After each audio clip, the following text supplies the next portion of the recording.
Hey guys, I'm going to talk to you a little bit about Tpack today. The first question was, what does quality instruction look like for today's learner? So quality instruction to me looks like a variety of things because I learned from my Today's Learner project that students need a variety of choices and a variety of ways things explain, a variety of the way a teacher goes about explaining something to them. So I think that that looks like a variety of things, and it definitely depends on the classroom that you're in, what that looks like. I think it also looks like more technology than ever before, and I think that Tpack helps with this when the teacher knows their content and they convey that content effectively. And I think that Tpack is just an effective tool to kind of help guide a teacher in the way that he or she can convey that knowledge, decide about conveying that knowledge. So the second thing it asked was, when or where does it occur as related to the Tpack framework? So I think it occurs every day in the lessons that you teach. I mean, you decide every single day in every single subject area how you're going to teach something. Are you going to use technology to do it?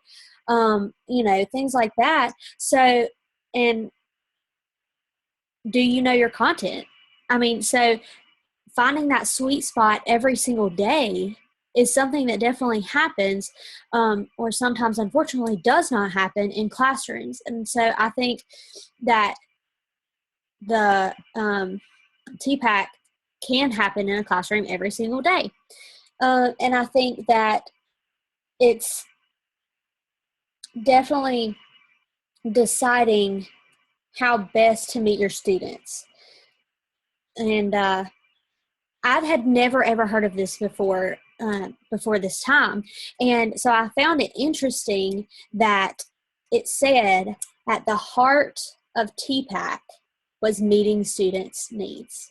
And that's why I have a little heart. I'll get to the little Venn diagram in just a minute.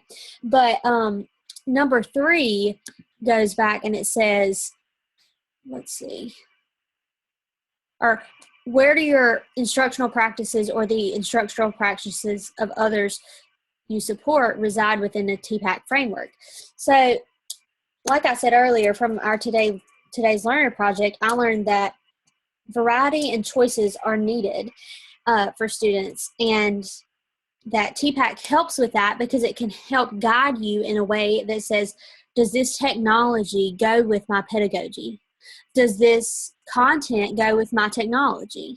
So it just kind of gives you the way to sort out your thoughts and make sure they all flow together nicely. And it also challenges you to plan purposefully and powerfully for your students. And if you're not planning for your students, who are you planning for? I mean, really. So how will the Tpack framework support a culture of change in your future classroom? Like I said, it challenges me as a teacher because I've never heard of this before. And so I think that in my unit and going forward in my teaching career, this is definitely something I'm going to be thinking about. Does this flow together? Does my technology go with my content? Does my content go with my pedagogy? Am I teaching this at the right time? Am I using the right tech tools to get this knowledge that I have to my students? And that's what it's all about, getting the information that you have in your brain to your students' brains. And I think that sometimes we just forget and we're like, oh, I just got to teach the test. I just got to get them through. But it's more than that. It's making a lifelong learner. And I think that if we use Tpack and use these effective tools, then they will be more likely to remember the things that we teach them. So that's how it's going to affect my future classroom, is because I'm challenged by this. And I really want to use this in future things that I do. So this is the little infographic that I created, and I used Venengage for it. So the technology is the partner, and it's how to get info to students using technology: laptop, iPad, virtual museum, Google Drive, things like that. Content is the what. the subject. It can be math, science, social studies, anything. And the information database that we must convey to the students is the content. Pedagogy is how we convey the information to students. Direct instruction, inquiry, group discussion, debate, any of that. And each one of those overlaps to me at the sweet spot, meeting students' needs. And I put a little heart in there behind it because that is the heart of all things Tpack, is meeting students' needs and making the instruction more accessible to students. So that's just what I got from Tpack, and I hope you enjoyed my thing.